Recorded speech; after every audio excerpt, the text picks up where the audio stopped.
Alright guys, in this video, I'm going to be talking about the top 10 reasons why I believe Femi should beat Brock Lesnar this weekend at WrestleMania. So first of all, obviously Femi being fairly new to the main roster, WWE fans, the big thing I thought is it's going to create a new star in Femi, WWE's always looking, to create new superstars, make the next, big person after someone leaves. So I feel like beating a well-known name like a Brock Lesnar at the grand stage of them all will be very beneficial for Obafemi, help make him feel more like a main roster member.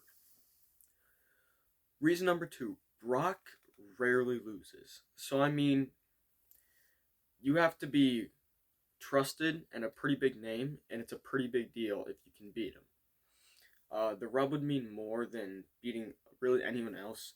Obviously, anyone that Obafemi has beaten in the past for sure.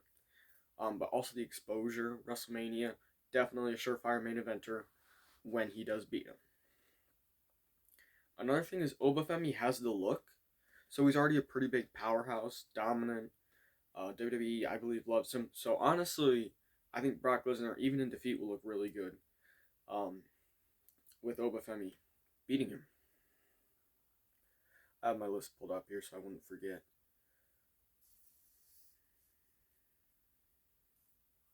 Reason number four.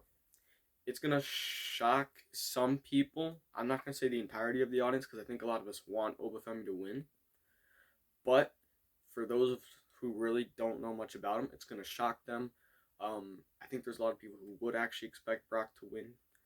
Maybe more under Vince's regime than Triple H's. But a surprise win gives a huge pop. And it obviously, like I've been saying, builds Obafemi up. Number five, it's going to build the future because he is a surefire main eventer. He's going to be at the top of the game for probably at least 10 years, probably more. As a main eventer, he's going to be multi-time world champion, is Obafemi. So, obviously, builds the future. That's pretty big there. And then this is just a great way to kickstart it, get it going.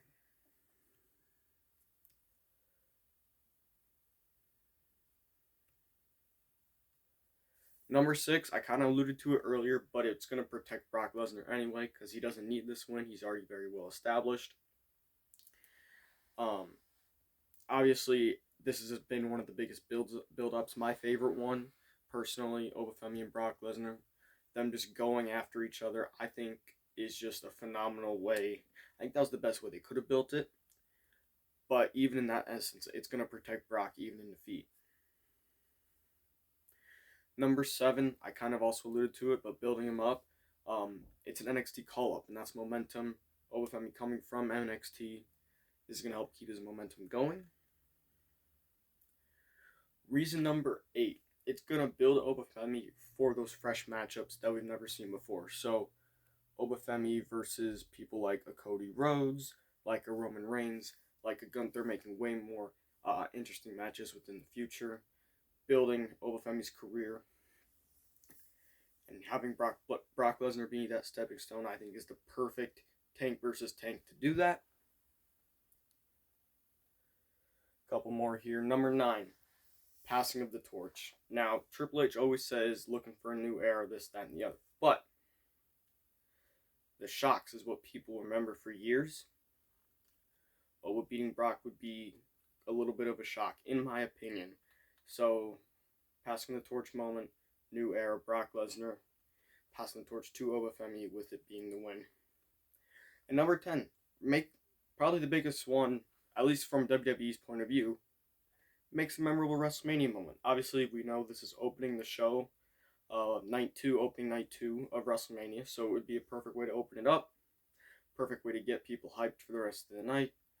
Big shocks will equal what people remember most for years and years to come, alluding back to this WrestleMania. But that is all I've got. Let me know in the comments if I missed any reasons why Obafemi should beat Brock Lesnar at WrestleMania. Make sure you like, subscribe. I'll see you guys in the next one. Peace out.